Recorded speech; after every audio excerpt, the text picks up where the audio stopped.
Hey guys, Tuesday the 14th, traditionally known as Valentine's Day. Interestingly enough, I don't know why I grabbed this shirt. This particular one has to do, it's actually was it Dixon Flannel is who the manufacturer is. And they do these things for different like bands and wherever else. And this was based on the Hate Breed band. So I don't know why I grabbed the one that has to do with hate, but that's the one I grabbed and threw on today because I had to hurry up and get off the door. Got in from my jiu-jitsu class, straight to getting dressed, grabbed my daughter, hauled ass out on the way to take her to school.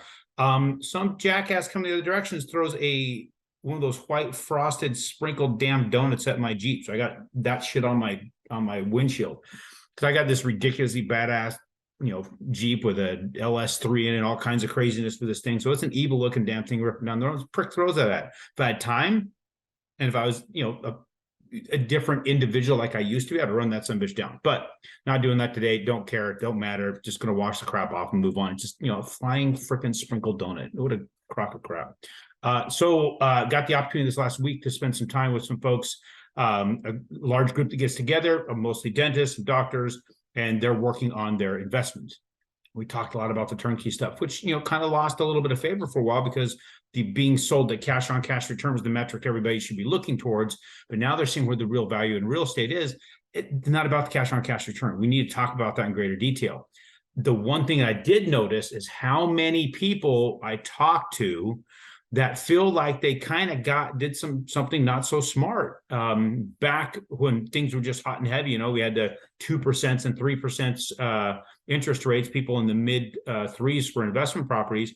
They were convinced to go with a local bank. They would do 10%, 10-year fixed with a 20-year amortization because the theory was rates were going to stay the same forever. And that when that is up, they can just refi and they would get a 0.25% lower rate than what I was offering. And they could close a week faster than I could because it was a no income qualifier loan. They're just, they're just going off of the asset and the property's ability to rent.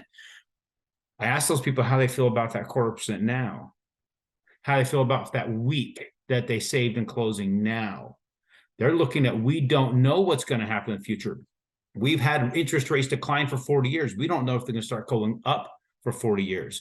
I've got a YouTube that I'm going to be putting a clip out to you guys. Charlie Munger, right? The guy one of the founders of Berkshire Hathaway, one of the smartest investors on the planet, him and partners with Warren Buffett. He's like, we could be on a 40-year run going up. So if you acquiesce to that type of deal, you may be wondering what the hell's going to happen in the future with your deal, right? You're going to be forced to refi.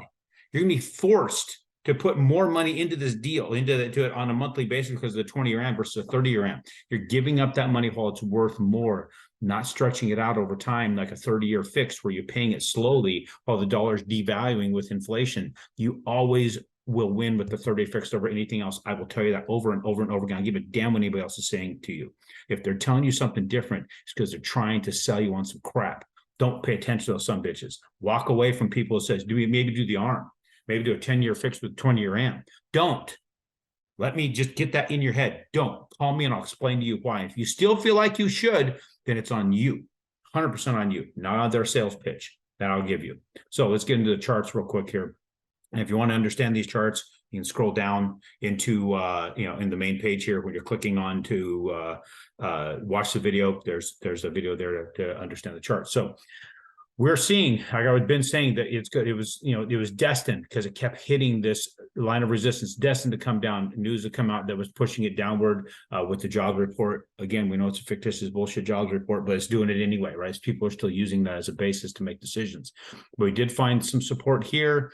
We're staying right now. We're right on that 200-day moving average. I hope that we'll continue to maintain that because we've lost some ground this morning. Consumer price index came out, the CPI reading on what's going on with inflation. It was 6.5 before. They thought they were going to 6.2, but it came in at 6.4. Still cooked numbers, still bullshit numbers, but that has had a negative effect on our mortgage-backed securities today. Why? Because it didn't get as good as they wanted it to get. So it didn't get as good as they wanted it to get. There is some negative reaction in the market.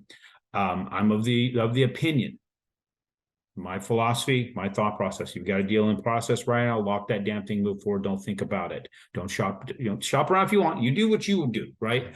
Find people you can trust to get the damn deal done and just lock it and move forward. I don't know where things are going to go with this. There's so much volatility, so much craziness in the market. I don't trust what's coming down the pipe at all. Like I told those folks who got those 10-year fixes with the 20-year AM, I don't trust that we're going to maintain that at all. I didn't trust it. And ultimately, we were 100% accurate with my statement. I don't trust where it's going forward. People are going to tell you roses and paint a rosy picture for you and just say this all eliminating brownies to be served going forward. I don't think so. I think it's going to get uglier. So lock your stuff now. This could be the lowest rates we see for the next 20, 30 years. I'm saying that's just my thought with all the crap that's going on. It's my thought. Take it if you want it. Discard it if you want it. But 30-year fix is a one-way bet. You lock it and you're wrong, you just refi. If you lock it and you're right, damn, I hope I'm not right. Because if I'm not right, everybody's still safe. But if I am right, a lot of people get hurt. And I don't want that hurt. So we'll catch you guys on Friday. Thank you.